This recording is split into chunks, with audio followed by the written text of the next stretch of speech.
What is art? It is the way I speak and relay my experiences and my thoughts. Art is love. Freedom to just explore things around you. To me, it's just about letting what's inside of me come forward.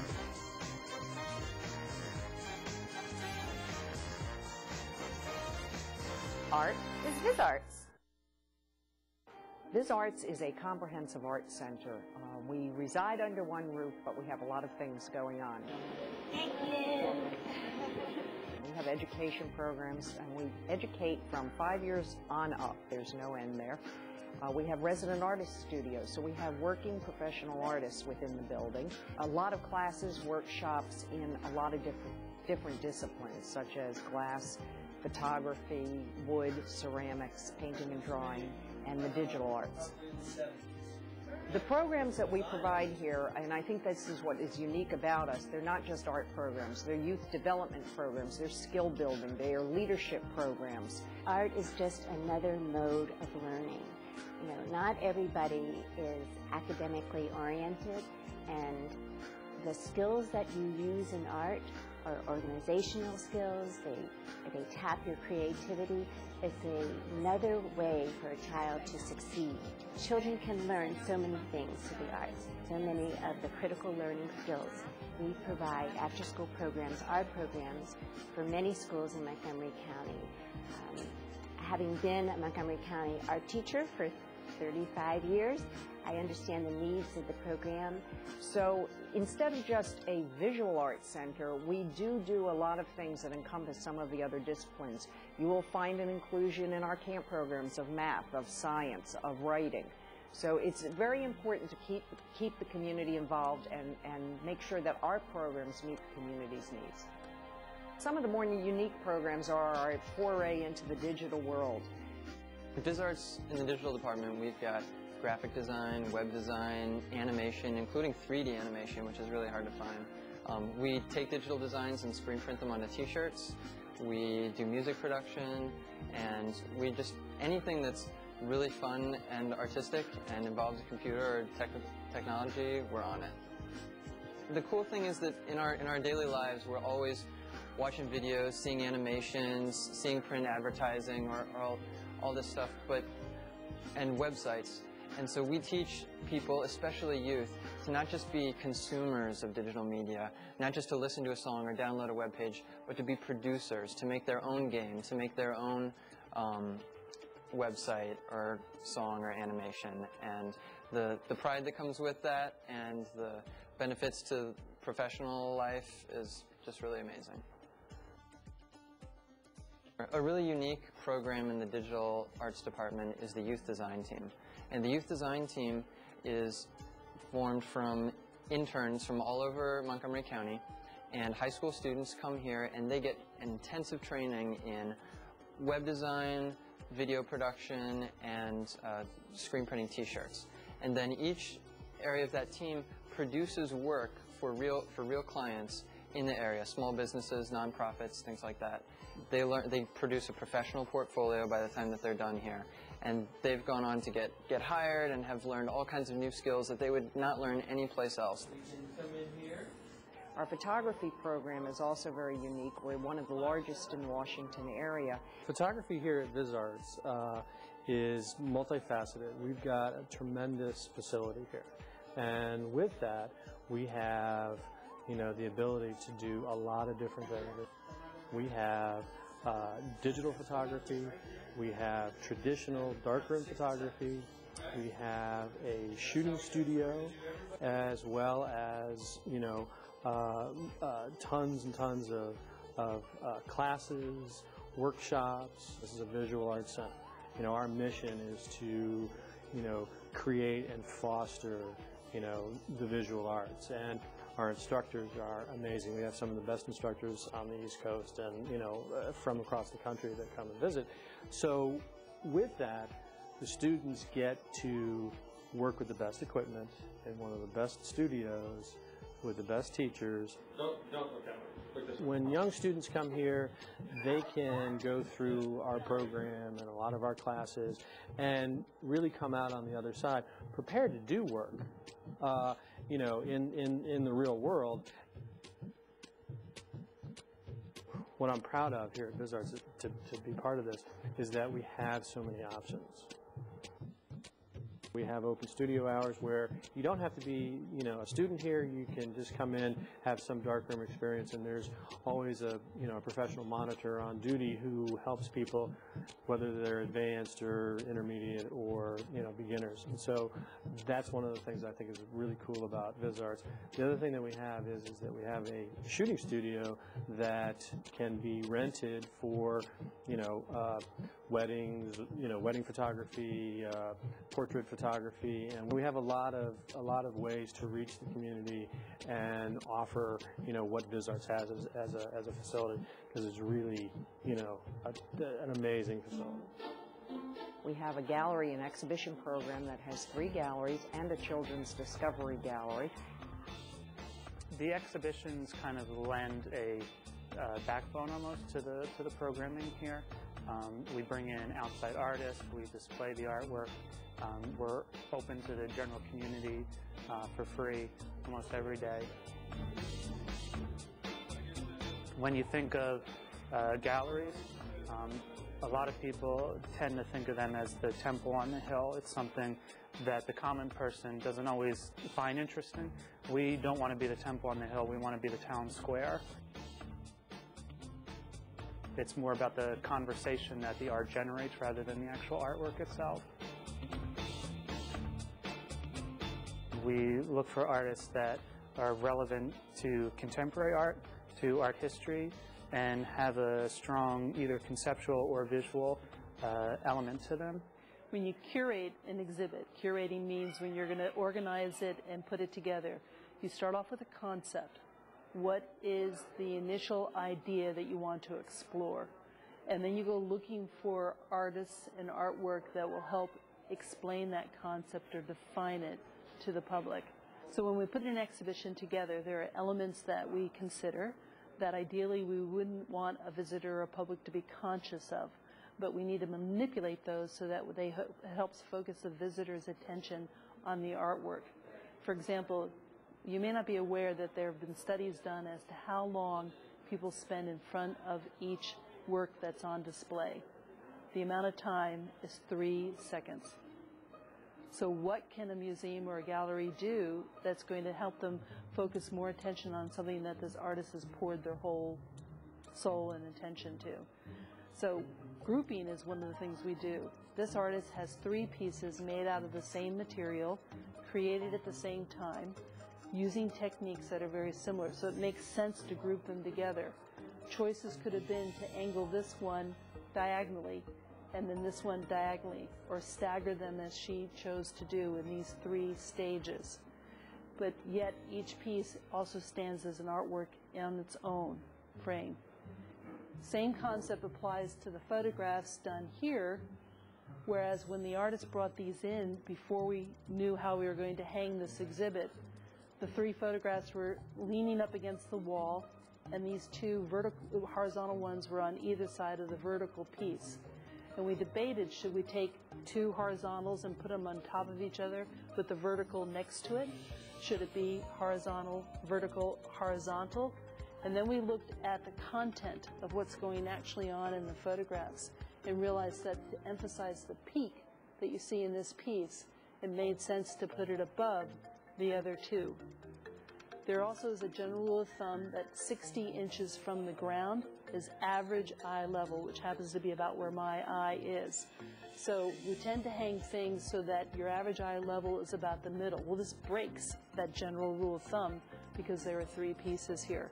but everything else that you see on the wall, the middle of that artwork is about the average eye level. Now, of course, it doesn't work for children or people in a wheelchair, so adjustments are made depending on who you think your audience is going to be. Another element that we use is lighting, and this is usually one of the most dramatic ways to be able to focus people's attention. And when you don't see it, you can understand the difference. So when this piece was decided how to lay out the large bird and the other birds flying around, the shadows of the wings is as important an element as the actual piece itself. So let me show you what I mean by that. We have 2 spotlights on this work. If I reduce the light from 1, you can see if it adds or takes away from the 3-dimensional effect. And by putting the light back on, you can see how that helps create the idea that these are actual birds flying. They are not so flat anymore.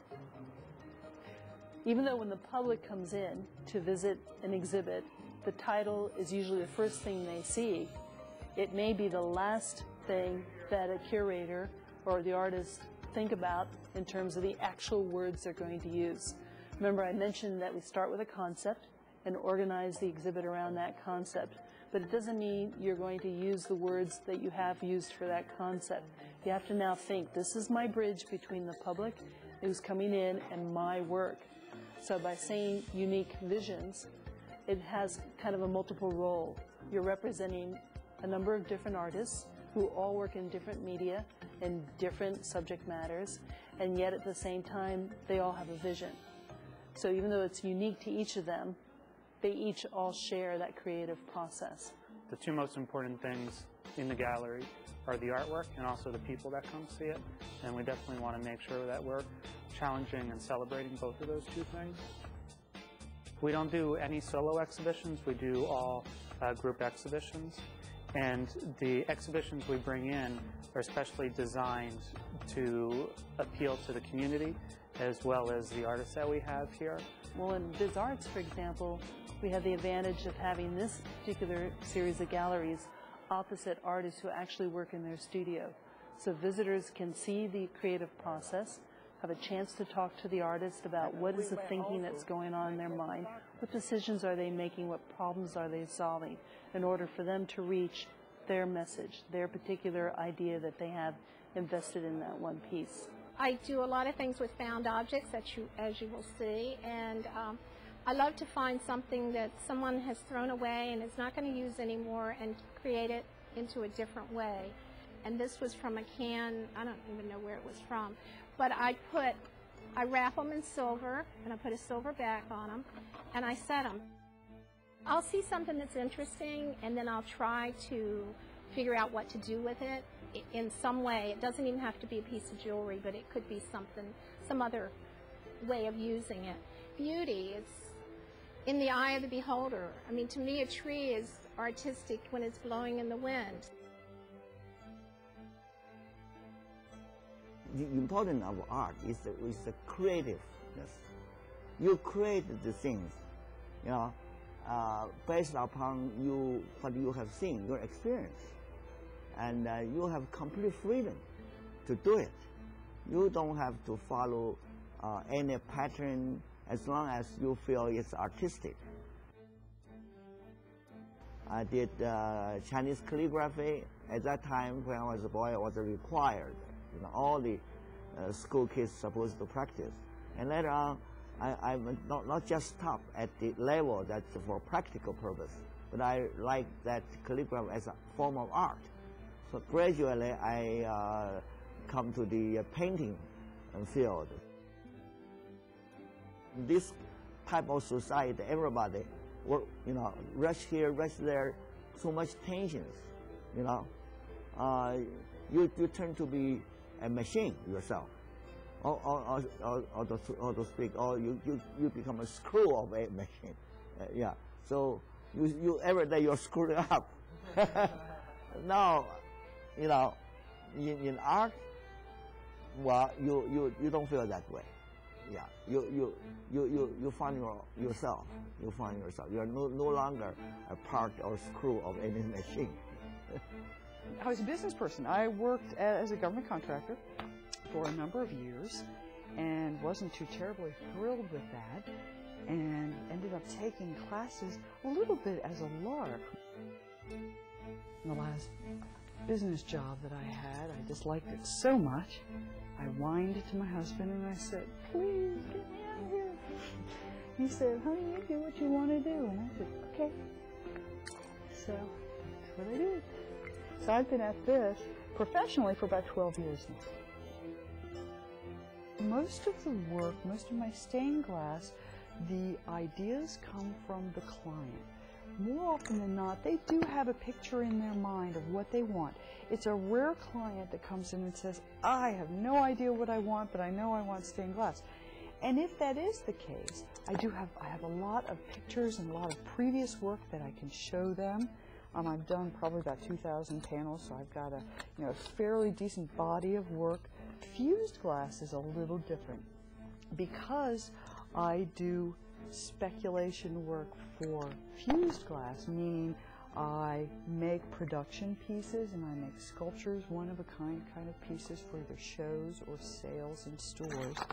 That inspiration, it's a good question. Where does that come from? That comes from, well, usually seeing something that I like to see.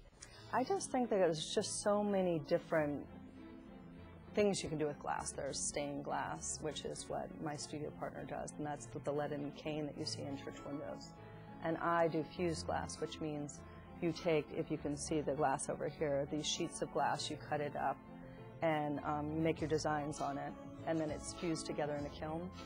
And then after it's fused together, you can take a mold, and it will then slump into the shape of the mold, like you see these here.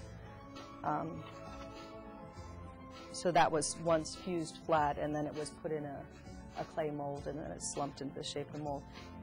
I usually take a drawing, and I'll draw out what I want, to create. So I'll have an idea in my head, and a lot of times while you're making it, it just takes a life of its own. I think I just look around and I look at what other people are doing, and then I have a bunch of books like everyone does on design, and a lot of the famous impressionists and other artists that you see that you love, and you just draw inspiration from that or from nature. I do a lot of, I guess you'd call it environmental portraiture. I have a book here that I've been 4 times to Tibet, been to China a lot of times, and that's where I've done a lot of photography in Asia, and also in Europe too. I like to photograph the people as they're going about their daily life, as opposed to the setup portrait. I backed into photography. I came to it at a late age. I started out because I love to travel, and I went on trips, and finally I thought, okay, I should record something. So I bought a camera. Next trip, I took pictures. They were awful, so I thought, well, I guess I better learn. I took my first class, and I just fell in love with photography when I saw the image come up in the tray. This was a dark room. I never really saw myself as being a photographer, and I liked to take pictures as a child, and then for high school graduation I got my first real SLR at the time. Something I always liked, but I went and got an undergrad in finance and an MBA, and I sort of did the whole business route for many, many years. I just liked cameras and photos and pictures. And it never occurred to me I could actually be an artist, and I just never saw that as a career. I am a kind of photographer where I'll sort of just put myself into any situation, and it did start out being landscapes, but now I do some urban street shooting and I do some still lifes, and I'm much more likely to just put myself into a situation and really work very hard to go in without any preconceived ideas. I just want to let something sort of speak to me. A lot of what I do has to do with taking reference photos. I'm not a photorealist. I tend to have kind of a surreal nature to my work, so what I see in a photograph might not be what ends up on canvas. For me, it's like breathing. It's like the one thing that I know how to do, and it's the one thing that fulfills the need that I have to be creative. when it's the one thing that you focus on, when it's the one thing that makes you happy, the joy is constant, whether you're taking reference photos or going to look at flowers in the spring or whatever. Everything's inspiring and everything is a part of the creative process, so it's a very joyful life. My old job, my other life, was as an illustrator, and I worked in an office. I was an illustrator for a video company, and I always dressed up, suits and dresses and such, and I loved jewelry. I didn't make a whole lot, so I couldn't really afford to buy the jewelry I loved, and I thought, well, you know, maybe I can learn to make it. I have a line of repoussé, which is freehand hammering.